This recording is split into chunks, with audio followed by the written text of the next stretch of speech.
RTE admission 2025मध्ये आपण काल video दिला होता, ज्यामध्ये आपण सांगितलं होतं की वेटिंगवाल्यांना अंदाजे 40,000 जे विद्यार्थी असेल त्यांना चान्स मिळणार आहे। तर हे खरं आहे आणि आपण जे व्हिडिओमध्ये दाखवतो हे डायरेक्ट प्रॅक्टिकली दाखवतो, जेणेकरून संपूर्ण जे पालक वर्ग आहे त्यांना हे जे आकडे आहे हे समजायला पाहिजे।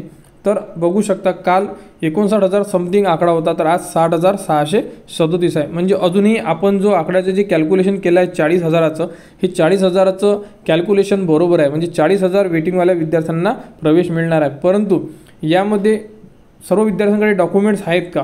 कारण भरपूर जे पालकवर्ग होते यांनी कमेंट्स केलेले आहे की डॉक्युमेंट्स कोणते लागणार। कारण आपण व्हिडिओमध्ये सांगितलं होतं की डॉक्युमेंट्स रेडी करून ठेवा, जेणेकरून तुम्हाला मिळालेला प्रवेश हा कॅन्सल व्हायला नको। तर तुम्ही डॉक्युमेंट रेडी करा, कसे करता हे तुम्ही बघा, परंतु रेडी करा, जेणेकरून व्हेरिफिकेशनच्या वेळेस डॉक्युमेंट वेळेवर बनवलेले वाटायला नको। तर बघू शकता, तर यामध्ये डॉक्युमेंट लिस्ट दिलेली आहे, आपण या अगोदर सुद्धा सांगितलेलं आहे, परंतु हे स्पेशल वेटिंगवाले जे विद्यार्थी आहेत त्यांच्यासाठी व्हिडिओ बनवण्यात येत आहे। सर्वात इम्पॉर्टंट पॉईंट, RTमध्ये जे फॉर्म भरलेले आहे ते फॉर्म भरायच्या अगोदरचे तुम्हाला डॉक्युमेंट्स पाहिजे। बघू शकता, ऑनलाईन प्रवेश अर्ज भरण्याच्या अंतिम तारखेपूर्वीचे असावीत। म्हणजे जेही तुमचे कागदपत्र आहे, ज्या दिवशी तुम्ही फॉर्म भरलेला आहे किंवा जी लास्ट डेट होती त्या अगोदरचे पाहिजे। आता जर तुम्ही वेळेवर बनवले आणि ते जर व्हेरिफिकेशन सेंटरला समजले की हे डॉक्युमेंट्स आता बनवलेले आहे, तर तुमचा प्रवेश तिथेच ते रद्द करू शकतात। त्यानंतर इम्पॉर्टंट डॉक्युमेंट्स कोणते लागतात बघू शकता, बालकाचे आधार कार्ड लागेल, त्यानंतर रहिवासी पुरावा आणि जन्मतारखेचा पुरावा। ही कागदपत्रे खूपच आवश्यक असणार आहे व्हेरिफिकेशन सेंटरला। आणि यामध्ये जे तुम्ही आधार कार्ड देणार आहे, हे आधार कार्ड तुमचं ॲड्रेस प्रूफमध्ये पकडण्यात येणार नाही आहे। आधार कार्ड हे वेगळं लागलेलं आहे, जेणेकरून ते तुमचं ID प्रूफ म्हणून पकडलं जाणार। आणि त्यानंतर रहिवासी पुराव्यासाठी जे डॉक्युमेंट लिस्ट मी आता सांगणार त्यामधून तुम्हाला एक कागद तयार करून ठेवायचा आहे। आणि बालकाचा म्हणजे तुमचा मुलगा असेल मुलगी असेल त्यांचा तुम्हाला जन्माचा दाखलासुद्धा लागणार आहे।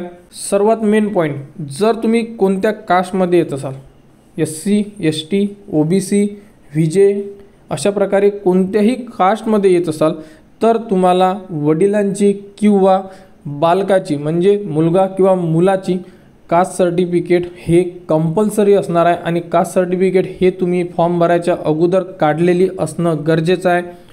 सर्वात इम्पॉर्टंट पॉईंट, जे विद्यार्थी कास्टमध्ये येतात त्यांना कास्ट सर्टिफिकेट हे लागणार आहे।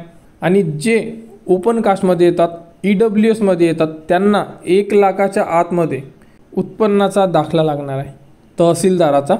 तर जे ओपनमध्ये आहे किंवा EWS कास्ट आहे त्यांचा जर नंबर लागलेला असेल तर त्यांना उत्पन्नाचा दाखला हा 1 लाखाच्या आतमध्ये लागणार आहे।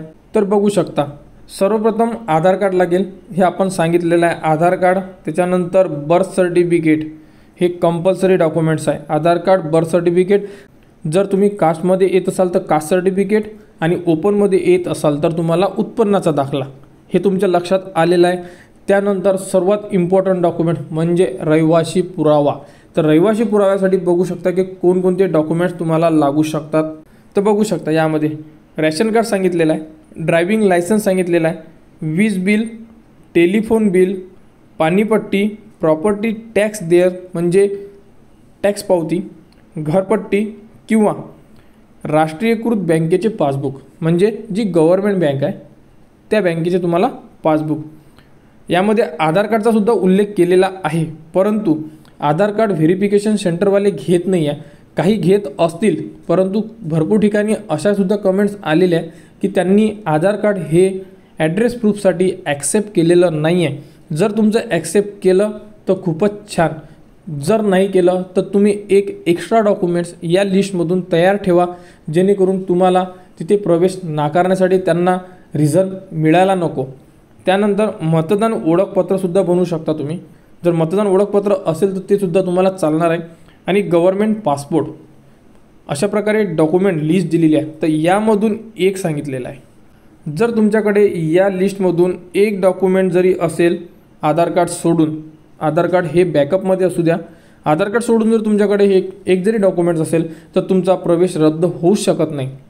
आणि आता यामध्ये एक इम्पॉर्टंट पॉईंट आहे की जे पालकवर्ग भाड्याने राहत आहे म्हणजे रेंटने राहत आहे त्यांना रेंट ॲग्रीमेंट पाहिजे, 11 महिन्याचा रेंट ॲग्रीमेंट पाहिजे। तर हा तुम्हाला दुय्यम निबंधक कार्यालयाचा म्हणजे जे खरेदी विक्री ऑफिस आहे त्यांच्याकडून एक रजिस्टर रेंट ॲग्रीमेंट आहे, ते रेंट ॲग्रीमेंट पाहिजे आणि हे रेंट ॲग्रीमेंट फॉर्म भरायच्या अगोदर बनवलेलं असलेलं पाहिजे. जर नसेल आणि तुम्ही रेंटनी राहत असेल तर तुमचा प्रवेश 100% कॅन्सल केला जाणार आहे.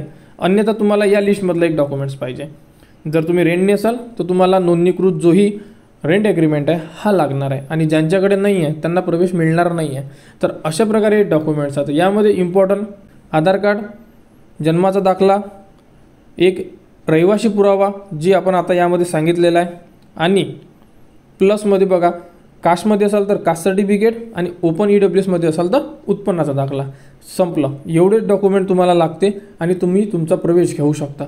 तर आपण ऑलरेडी जे लिस्ट बघितली होती म्हणजे जो आकडा बघितला होता ॲडमिशनचा, तो आकडा फक्त 60,000वरून 600 विद्यार्थीच वाढलेले आहे आजच्या डेटमध्ये. कारण आज शनिवार असल्यामुळे सुद्धा ॲडमिशन सेंटर सुरू होते तर त्यांचे ॲडमिशन झालेले आहे. आता संडे म्हणजे सुट्टी असणार आहे आणि त्यानंतर मंडे फक्त एक दिवस बाकी आहे.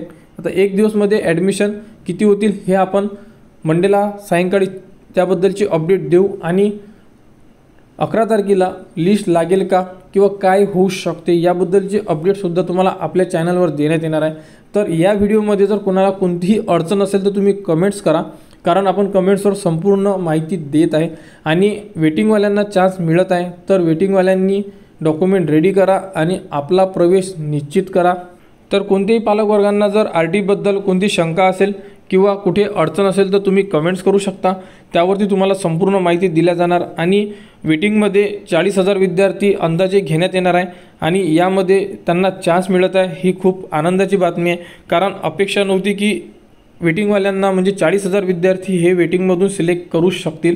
परंतु ॲडमिशनचे जे प्रोसेस चेक करताना आणि ॲडमिटेड जे स्टुडंट आहे म्हणजे ज्यांनी ॲडमिशन कन्फर्म केलेली आहे हा आकडा 60चा आहे.